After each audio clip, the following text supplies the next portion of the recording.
की अहम खबरें और मेरा तजिया।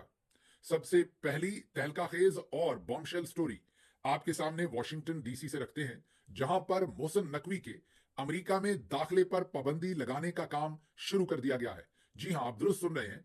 अमेरिका में मोहसिन नकवी आइंदा दाखिल ना हो सके, इस पर प्रोसेस शुरू हो गया है, काम शुरू हो गया है। बहुत ही मुमताज पाकिस्तानियों का एक जो फोरम है, पैक है, जिसका नाम पाक पैक है, उन्होंने अब official letter secretary of state Marco Rubio को लिखा है और इस खत को पूरी आवाम के लिए जारी कर दिया है। जो हमारी इतलात है, वहां से हमें पता चल रहा है कि पाक पैक ने इस पर खासा होमवर्क किया है और बहुत सारे कांग्रेस मेंबर्स जो हैं और सेनेटर्स हैं, उनके साथ इस पर मुकम्मल बातचीत की है और उनकी सपोर्ट हासिल करने के बाद ये खत मार्को रूबियो को लिखा गया है, जो कि सेक्रेटरी ऑफ स्टेट है और फिक्री तौर पर डिक्टेटर्स के खिलाफ है।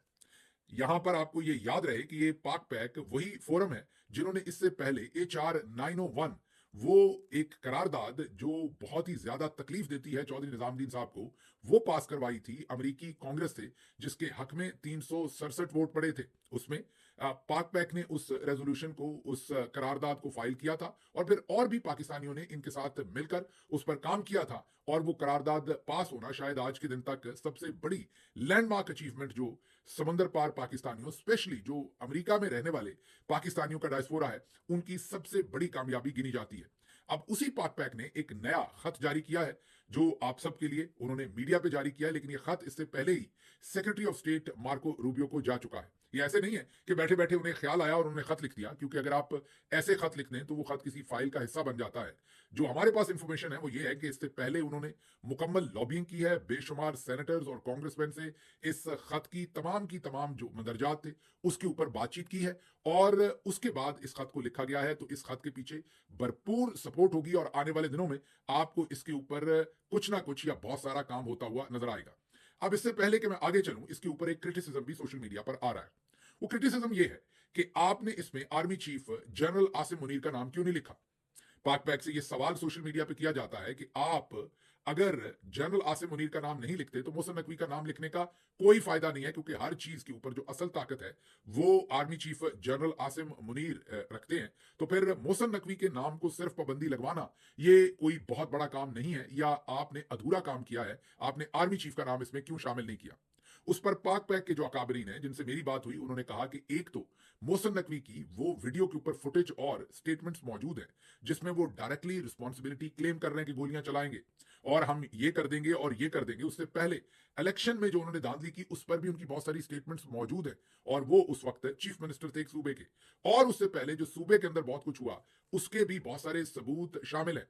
उन्होंने कहा कि बहरहाल ये पाक पैक के कुछ जराये ने जिन्होंने जाहिर है ऑफ द रिकॉर्ड हमसे बात की और अपना नाम उन्होंने कहा कि आप ना लीजिए।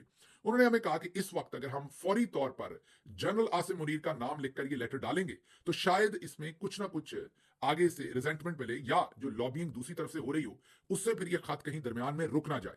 इसलिए एक टेस्टर के तौर पर, पहले मैसेंजर के तौर पर, पहली मूवमेंट के तौर पर ये मोहसिन नकवी साहब का नाम जाएगा। और उन्होंने आगे से मुझसे सवाल किया कि गिल साहब, क्या मोहसिन नकवी कोई छोटी शख्सियत है? इस तमाम की तमाम जो सनारियो है, क्या वो उसमें आर्मी चीफ के राइट हैंड नहीं है? क्या वो उनके फैमिली के या उनके अपने करीबी आदमी नहीं है? तो अगर उन पर पाबंदी लगती है तो क्या ये छोटा काम होगा? क्या इससे रास्ते नहीं खुलेंगे? क्या उसके बाद अगला हदफ जो है वो आसान नहीं होगा लेना? तो इन बातों में बहुत वजन है। तो जो लोग उन पर क्रिटिसिज्म कर रहे हैं कि पहले दिन ही उन्होंने army chief general Asim Munir का इसमें नाम लिखना था, तो मैं उनसे इसलिए इस ये जो तमाम उन्होंने पॉइंट ऑफ व्यू दिया, इसके बाद मैं उनसे अग्री नहीं हूं मेरे ख्याल में। और अगर कोई समझता है कि ये काम बहुत जरूरी है तो बहुत सारे और मोतबर पाकिस्तानी हैं, वो तमाम लोग एक और खत लिख सकते हैं, हटके एक मूवमेंट कर सकते हैं जो specifically army chief general Asim Munir के नाम को टारगेट कर सकता है पाबंदी लगवाने के लिए। लेकिन फिलहाल जो पाक पैक ने किया है, ये पहला पत्थर है जो उन्होंने फेंका है और मेरे ख्याल में इसके दूर रस नताइज होंगे। अगर पाक पैक इस काम को करने में कामयाब हो गया तो ये एक किस्म की army chief general Asim Munir साहब पर ही पाबंदी होगी, क्योंकि ये उनके दस्ते रास्त हैं, बहुत ही खास आदमी है। इसके साथ साथ आप ये भी याद रखिए कि पिछले दिनों कुछ नाकबत अंदेश दोस्तों ने इसी पाक पैक को पाकिस्तानी ISI का असासा और पता नहीं क्या कुछ कह दिया कि ये लोग कंप्रोमाइज हैं और इनके बारे में इतनी बहुतान तराशी की कि वो समझ आने से बाहर थी। आजकल वायरल ये एक रिवाज चल रहा है कि जिसको पकड़ो उसको किसी ना किसी का एजेंट बना दो। मैंने हमेशा आपको एक बात कही कि आपको अगर लगता है कि कोई शख्स किसी का एजेंट है, तो आप उसे ये खिताब मत दीजिए, उसे 3 से 6 महीने अंडर ऑब्जर्वेशन रख लीजिए। आपको उसकी की हुई हरकतें वाज़ेह तौर पर बता देंगी और फिर आप हतमी तौर पर अपना ओपिनियन कायम कर लीजिए और यकीन कीजिए 6 महीने के अंदर-अंदर वो शख्स अपने आप को वैसे ही एक्सपोज़ कर देगा। अब मेरा पॉइंट ऑफ व्यू ये है कि अगर पाक-पैक वाक़ई पाकिस्तानी आईएसआई की बी टीम होती, तो फिर क्या पाक-पैक आज मोहसिन नकवी पर पाबंदी लगाने के लिए खत लिखती? बिल्कुल ना लिखती, बल्कि कोई और किसी और तरफ को मामला जो है वो लेकर चली जाती पाक-पैक और किसी और टॉपिक को छेड़ देती। पाकिस्तान को एड मिलनी चाहिए, पाकिस्तान के अंदर जमहूरियत के ऊपर एक डिस्कशन होनी चाहिए, एक सेमिनार होना चाहिए, पाकिस्तान के अंदर इस वक्त हेपेटाइटिस बहुत बढ़ रहा है, उस पर काम होना चाहिए, एड्स बहुत बढ़ रही है, उस पर काम होना चाहिए। मेन जो रिफाई काम है, जो कि होने चाहिए, मैं ये नहीं कह रहा कि वो गैर ज़रूरी है, लेकिन इस वक्त डिस्कशन उस तरफ ले जाते। तो इसलिए जो तमाम लोग पाक-पैक पर हमला कर रहे थे, उनको भी मैं कहूँगा कि ज़रा अपने घोड़े बाँध कर रखें और थाम कर रखें। अगर पाक-पैक ऐसा काम कर रहा हुआ, तो 6 महीने में आपको पता चल जाएगा और दूध का दूध, पानी का पानी हो जाएगा। ये जो पहला पत्थर पाक-पैक ने फेंका है, अब आप कोशिश कीजिए और आप दूसरा फेंकिए, तीसरा फेंकिए, लेकिन जो काम कर रहा है और जितना कर रहा है, उसको डिस्क्रेडिट मत कीजिए। आपकी अंदर की इनसिक्योरिटीज़ तो ज़रूर हो सकती हैं या आप किसी के साथ क्रेडिट शेयर नहीं करना चाह रहे हो सकते, लेकिन मेरा मशवरा ये है कि जब बड़ा कॉज़ होता है, तो अगर छोटी-मोटी किसी से कोई कोताही होती भी है, दानिस्ता या गैर दानिस्ता, तो उसको नज़रअंदाज करना चाहिए और झूठे इल्ज़ाम लोगों पर लगाकर उनकी जो नेकनामी है, उसको नुकसान नहीं पहुंचाना चाहिए। बहरहाल वापस आते हैं इस खत के ऊपर। खत हमारे सामने है जो आपको दिखा रहे हैं। पाक-पैक की जो प्रेज़िडेंट है, डॉक्टर उज़्मा अली, मिशिगन से हैं। मशीन गन ही चलाई है उन्होंने तो एक किस्म की मोहसिन नकवी साहब पर। ये एक हैंड सर्जन है। जी हाँ, मैं थोड़ा-सा आपको बता दूं कि अमेरिका में जो बाहर से दुनिया में आकर यहाँ स्पेशलिस्ट बनते हैं या इवन रेजिडेंसी लेते हैं, तो जो आर्थोपीडिक की रेजिडेंसी है वो सबसे मुश्किल मिलती है अमेरिका में। वो सबसे ज्यादा कंपैरेटिव है और उसमें जो हम सो कॉल्ड एक टर्म यूज करते हैं देसी, मतलब कि पाकिस्तानी, इंडियन या दूसरी नेशनलिटीज के जो बाहर के लोग हैं, उनको बहुत कम इसके अंदर दाखला मिलता है। मैं ये नहीं कह रहा कि कोई डिस्क्रिमिनेशन होता है, लेकिन शायद सीटें कम होती हैं, इनका नंबर भी कम होता है, तो नंबर के तनासब से फिर जिनका नंबर ज्यादा होगा उन्हीं को उसमें पोजीशन मिलेंगी। तो आर्थोपीडिक में सबसे कम जो रेजिडेंसी में लोग जा पाते हैं और इसी तरह फेलोशिप में। तो जो डॉक्टर उज़्मा है वो बहुत ही काबिल डॉक्टर है। पहले उन्होंने आर्थोपीडिक किया और उसके बाद उन्होंने फर्दर स्पेशलाइजेशन की और वो हैंड सर्जन है। उन्होंने अपना हाथ दिखाया है अब हैंड सर्जन साहबा ने, और ये खत उन्हीं के जो नेशनल बोर्ड है उसने उन्हीं की सरबराही में लिखा है। उनके साथ डॉक्टर उमर फारूक जो उनके अगले आने वाले प्रेसिडेंट हैं, पेंसिल्वेनिया से हैं ये, और डॉक्टर मोहम्मद तारिक टेक्सास से हैं, सेक्रेटरी हैं ये पाक-पैक के, और बहुत ही उम्दा पाकिस्तानी हैं, बहुत ही बेहतरीन काम करते हैं और मैं इन्हें ज़ाती तौर पर समझता हूँ, जानता हूँ। ये साउथ पंजाब की साइड से हैं और वहाँ भी बहुत ही ज़्यादा रिफाई काम भी कर रहे हैं और पाकिस्तान का बहुत दर्द रखने वाले दोस्त हैं। डॉक्टर सबा शबनम टेक्सास से हैं और ट्रेजरर हैं। इनके वालिद मोहतरम कराची से हैं और बहुत ही आला पाए के उर्दू के शायर थे। एनीवेज ये वो, इसके अलावा बहुत सारे नाम नीचे हैं जो इनके बोर्ड मेंबर्स हैं, ये इनके मेन ओहदेदार हैं जिन्होंने ये खत लिखा है और वो तमाम नाम आपको नजर आ रहे होंगे जिनमें मुसद्दक चुगताई और बहुत सारे नामी नाम हैं जो इस फोरम के ऊपर बैठते हैं। बहुत ही ये वेल अचीव्ड पाकिस्तानी हैं जिनका जाहिर है पाकिस्तानी इस्टेब्लिशमेंट से भी माजी में बड़ा गहरा रिलेशनशिप रहा, अभी भी होगा, और पाकिस्तानी एम्बेसी के साथ भी, लेकिन इस वक्त ये तारीख की दुरुस्त साइड पर खड़े हैं और बेहतरीन काम कर रहे हैं। जो उन्होंने खत लिखा उसमें उन्होंने पूरी डिटेल के साथ ये वाजे कर दिया है जो secretary of state Marco Rubio हैं उन पर, कि किस तरीके से मोहसिन नकवी के बारे में डॉक्यूमेंट्स भी मौजूद हैं, वीडियो फुटेज भी मौजूद है कि इन्होंने 26 नवंबर की कत्लो गारत भी की, इससे पहले पंजाब में इन्होंने क्या कुछ किया और इलेक्शन कैसे चोरी किया। इन्होंने इस खत के अंदर कोई कसर छोड़ी नहीं है तमाम सबूत सामने रखने की। और मार्को रूबियो को यह भी कहा है कि आप जब ये फैसला लें तो अगर आपको मजीद डॉक्यूमेंटेशन चाहिए, सबूत चाहिए, तो हम आपको मुहैया करने को तैयार हैं। बहुत ही मुफस्सल खत है, हर चीज को इसके ऊपर तमाम चीजों पर नजर दौड़ाई गई है और तमाम पहलुओं को कवर किया गया है और मोहसिन नकवी के जो तमाम जराइम है वो खुलकर इस खत के अंदर जो है वो बयान किए गए हैं। अच्छा, मैं ये भी आपको बता दूं कि उन्होंने ये लिखा है कि हाल ही में मोहसिन नकवी जब यहां आए और कांग्रेस बहनों के साथ मिल रहे थे तो पाकिस्तानी डायस्पोरा का बहुत दिल दुखा है कि एक क्रिमिनल जिसने कत्लो गारत करवाई है वो यहां पर आकर अमेरिका में एक झूठा और जाली बयानियां बेचने की कोशिश कर रहा है। उन्होंने कहा कि इससे अमेरिकी जमहूरियत और अमेरिका के इदारों को भी नुकसान पहुंचने का खतरा है। ये बहुत ही सॉलिड मूव है और हमें लग रहा है कि इसके नतीजे आएंगे और ये पहला पत्थर है। आप देखेंगे कि आने वाले दिनों में और बहुत कुछ होता हुआ आपको नजर आएगा और समंदर पार पाकिस्तानी ये बहुत कुछ अचीव करते भी आपको नजर आएंगे। इसके साथ साथ जो अगली चीज मैंने आपके सामने रखनी है वो भी अमेरिका से ही है और आज अमेरिका में एक और बहुत बड़ा जलजला आया, मैं तो यही कहूंगा, और जलजला आया चाइना की वजह से। अमेरिका में एक कंपनी है इन्विडिया जिन्होंने चिप्स बनाई हैं जो एआई से रिलेटेड है और उनकी बड़ी धूम थी, वो शायद 1 ट्रिलियन कंपनी बनी थी रातों रात, मतलब के चंद सालों में, और उनका शेयर जो है वो ऐसे स्काई रॉकेट हुआ कि किसी की समझ में नहीं आ रहा था और किसी की पकड़ में नहीं आ रहा था। आज एक ही दिन में जो इन्विडिया का स्टॉक था उसने ऐसी शिकस्त देखी, ऐसी उसने पामाली देखी कि अमेरिकी हिस्ट्री में, अमेरिकी पूरी तारीख में एक तारीख बन गई। एक ही दिन में किसी कंपनी ने स्टॉक कैप जो है वो 600 अरब का लूज किया। जी हां, एक दिन में 600 अरब डॉलर का स्टॉक कैप जो है वो लूज किया गया है। ये अमेरिका की पूरी तारीख में किसी भी कंपनी का सबसे बड़ा खसारा है। और इसकी वजह डीप सीक, जी हां, डीप सीक नामी एक ऐप जो एआई, आर्टिफिशियल इंटेलिजेंस, जिसे हम एक नई टेक्नोलॉजी तमाम लोग समझते हैं, जानते हैं, उस पर किसी दिन दोबारा बात करेंगे कि इस टेक्नोलॉजी का यूजेज क्या है। लेकिन ये जो मसनूई जहानत जिसे उर्दू में कहते हैं, ये डीप सीक ने अब एक नई ऐप और नई अपनी सर्विसेज मुतारफ करवाई 20 तारीख को गालिबन। और ये जो इन्होंने मुतारफ करवाई, इसमें खास बात यह है कि इस टेक्नोलॉजी को डेवलप करने में इनको सिर्फ $6 मिलियन का खर्च आया। दूसरी तरफ जो अमेरिका में कंपनीज हैं, उनका खर्च 4-5 कंपनीज का मिला के $1 ट्रिलियन के करीब पहुंच चुका है। इसलिए इस कंपनी ने क्योंकि इतने कम पैसों में वही सोल्यूशन, वही चिप्स, वही टेक्नोलॉजी तकरीबन मुतारफ करवा दी है, जिससे पूरी मार्केट हिल गई।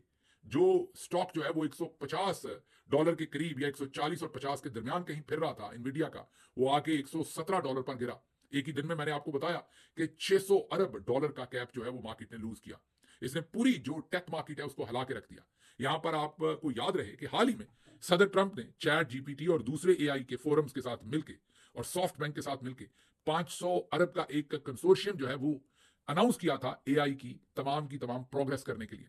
और उन्होंने ये भी कहा था कि आने वाले वक्त में हम ये टेक्नोलॉजी चाइना को नहीं लेने देंगे और उस पर चाइना के लिए पाबंदियां भी लगाएंगे और इन चिप्स को चाइना एक्सपोर्ट करने पर हम पाबंदी रखेंगे।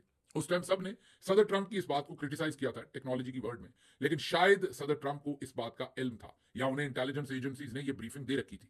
क्योंकि आज जब चाइना ने अपनी इस डीप सीक नामी कंपनी को मुतारफ करवाया, मुतारफ 2 दिन पहले करवाया, उसने हिट आज मार्केट को किया, तो पूरी मार्केट कोलैप्स कर गई। जो टॉप टेक्नोलॉजी से रिलेटेड, एआई से रिलेटेड जितनी भी कंपनीज थी उनको शदीद नुकसान पहुंचा, और स्पेशली इन्विडिया, क्योंकि उनकी चिप्स है और उन्हीं की इस टेक्नोलॉजी को सभी इस्तेमाल कर रहे हैं। बहरहाल ये एक मेजर ब्रेक थ्रू मैं यही कह सकता हूं हुआ है टेक्नोलॉजी में, और उसके साथ साथ अमेरिका के लिए बड़ा झटका चाइना ने दिया है। अब इस टाइमिंग के बारे में हमें नहीं पता कि ये टाइमिंग उन्होंने खुद चूज किया या वैसे ये सब कुछ हो गया है। अच्छा जी, अगली खबर आपके सामने रखेंगे और वो ये है कि रेंजर्स ने ऑपरेशनल मकासद के नाम पर निजी हाउसिंग सोसाइटी की 5 एकड़ जमीन पर कब्जा किया। जो मुतासरीन थे निजी हाउसिंग सोसाइटी के, वो सिंध हाईकोर्ट में गए। सिंध हाईकोर्ट ने ऑपरेशनल मकासद और सिक्योरिटी के नाम पर शहरियों की जमीन पर कब्जे को गैर कानूनी करार दे दिया, और उन्होंने वफाकी और सूबाई हकाम को हाउसिंग सोसाइटी को मुतबादल जमीन देने की हदायत कर दी। ये डॉन न्यूज़पेपर की खबर है। मतलब कि जो रेंजर्स है उन्होंने कोई भी जमीन जाके कब्जा की और कहा कि हमें अपनी ऑपरेशनल एक्टिविटीज सिक्योरिटी के नाम पर हमें जरूरी है। अदालत ने कहा कि नहीं, आप सिक्योरिटी के नाम पर लोगों की प्राइवेट जमीन पर ऐसे कब्जा नहीं कर सकते, उनको मुतबादल जमीन जो है वो दी जाए। अब इसमें रेंजर्स के लिए खैर विन विन है, उन्होंने कब्जा भी कर लिया है और अब वफाकी या सूबाई हुकूमत वो जमीन उन शहरियों को देगी, तो जो जमीन रेंजर के पास है वो रेंजर के पास रह जाएगी। तो इसका घाटा भी जो है वो या वफाकी हुकूमत को होगा या सूबाई हुकूमत को होगा, जो अपनी जमीन उसके खाते में किसी और जगह से या खरीद के देंगे या वो जमीन अपनी तरफ से देंगे। अच्छा जी, अगली खबर शरीफ खानदान के बारे में है। लंदन पुलिस ने उन्हें ये इन्फॉर्म किया है, जो मेट पुलिस है लंदन में, कि आपके ऊपर हमला हो सकता है। शरीफ खानदान के जो अहले खाना है और जो भी उनके मेंबरान फैमिली के लंदन में रहते हैं, उन पर कोई हमला कर सकता है, और इसलिए वो अपनी जो नकलो अमल है उसको उस पर गौर करें और उसको महदूद करें ताकि उन पर कोई हमला ना कर दे।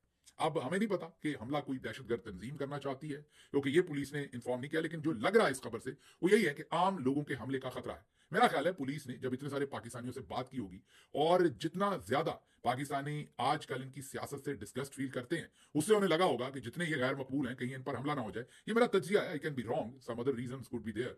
बहरहाल पुलिस ने इनके घर जाकर, लेवन फील्ड में इनके घर है, मीडिया रिपोर्ट कर रहा है, उसमें जाकर पुलिस ने इन्फॉर्म किया है। ये मीडिया रिपोर्ट कर रहा है सारी स्टोरी, तो इसलिए हम इसे मुबैना ही कहेंगे, हम इसे रिपोर्टेडली ही कहेंगे। रिपोर्टेडली अब पुलिस ने यह बताया है कि आप पर हमला हो सकता है, तो आप अपना बहुत सारा ख्याल रखें।